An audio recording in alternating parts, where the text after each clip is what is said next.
Nous méditons l'Évangile selon saint Luc au chapitre 6, des versets 39 à 42. D'un cœur pur, aimez-vous les uns les autres sans défaillance. Il leur dit encore en parabole. Un aveugle peut-il guider un autre aveugle? Ne vont-ils pas tomber tous les deux dans un trou?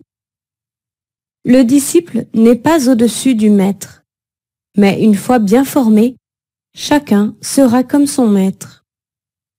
Qu'as-tu à regarder la paille dans l'œil de ton frère, alors que la poutre qui est dans ton œil à toi, tu ne la remarques pas? Comment peux-tu dire à ton frère, « Frère, laisse-moi enlever la paille qui est dans ton œil » alors que toi-même ne vois pas la poutre qui est dans le tien? Hypocrite, enlève d'abord la poutre de ton œil. Alors tu verras clair pour enlever la paille qui est dans l'œil de ton frère. Prière. Si la lecture de ce passage des débuts de ton ministère peut se faire sans l'aide de l'Esprit Saint, la méditation, elle, ne peut se faire sans celui qui nous enseignera tout. Pour apprendre de lui comment vivre profondément et véritablement tes enseignements, il ne suffit pas de s'appliquer à acquérir une vertu ou un comportement précis, mais il faut surtout écouter la voix et la lumière intérieure pour mettre en pratique ce que Dieu me demande face à celui qui m'a blessé ou humilié. Seigneur, tu nous as créés à ton image, mais le démon est venu voiler notre identité, faisant de nous des aveugles. Il veut nous conduire sur une route qui n'est pas la tienne. Il veut détruire le projet éternel de Dieu pour l'homme. Ce n'est pas derrière lui que nous avons à nous engager. Demande. Seigneur, ouvre mes yeux, ouvre mes oreilles et mon cœur. Comment pourrais-je inviter mes amis à venir sur ton chemin si je n'ai rien d'autre à leur dire que le quotidien insipide d'une vie ordinaire, tiède et sans but? Réflexion. Premier point. Un aveugle peut-il guider un autre aveugle? Seigneur, tu t'adresses à la foule venue pour entendre ton enseignement. Les gens sont nombreux, mais tous différents. Il y a les hommes de bonne volonté qui veulent suivre la volonté de Dieu et renoncer à leurs propres idées, et les autres qui refusent toute dépendance face à toi, soit au nom de la loi de Moïse, soit au nom de leurs propres convictions. Enseigne des choses difficiles à entendre, à comprendre, et surtout à mettre en pratique.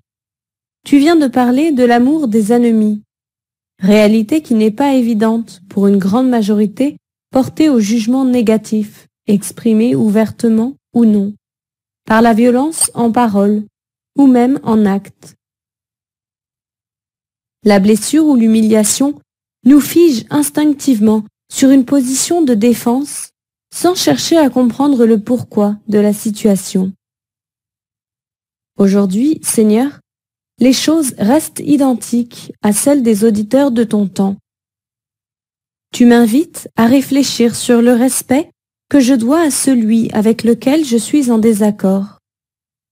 Accorde-moi de découvrir que tu l'aimes autant que tu m'aimes, que tu es venu prendre sur toi ses défauts et ses refus, tout comme tu es venu pour moi.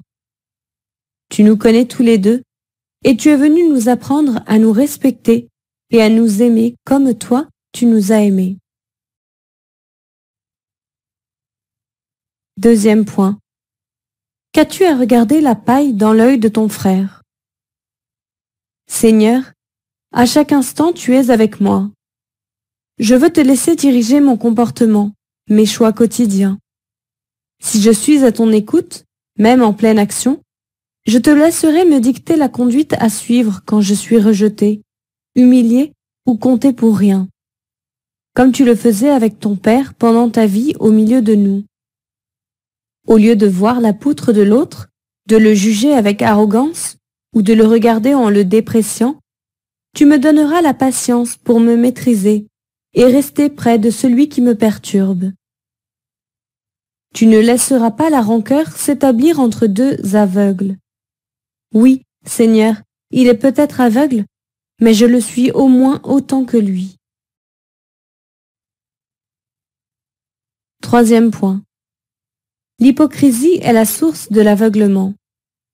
Seigneur, notre hypocrisie ne nous permet que difficilement d'innocenter celui d'en face.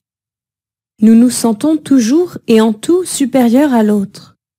Là, l'enseignement de saint Pierre aux premières communautés chrétiennes les pousse à choisir le chemin de l'entente cordiale au milieu d'un monde païen ou contestataire, au lieu de se heurter en rejetant la pierre d'angle qu'ont rejeté les bâtisseurs. Si vous appelez Père celui qui, sans acceptation de personne, juge selon ses œuvres, conduisez-vous avec crainte durant le temps de votre exil, d'un cœur pur, aimez-vous les uns les autres sans défaillance. Rejetez toute malice et toute fourberie, hypocrisie, jalousie et toutes sortes de médisance. Avec le Christ. Seigneur, tu sais bien que je voudrais t'aimer. Tu sais tout. Tu sais le poids de mon orgueil, de ma vanité et de mon amour-propre. Seigneur, que ta grâce me permette d'accueillir ta lumière et de corriger mon comportement aveugle et sans ménagement pour ceux que tu mets sur ma route.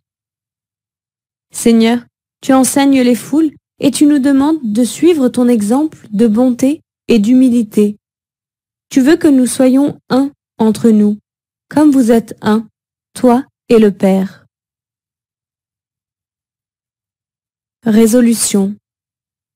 Je demanderai pardon à Dieu à chaque fois qu'intérieurement je porterai un jugement, même silencieux, sur la personne qui est en face de moi.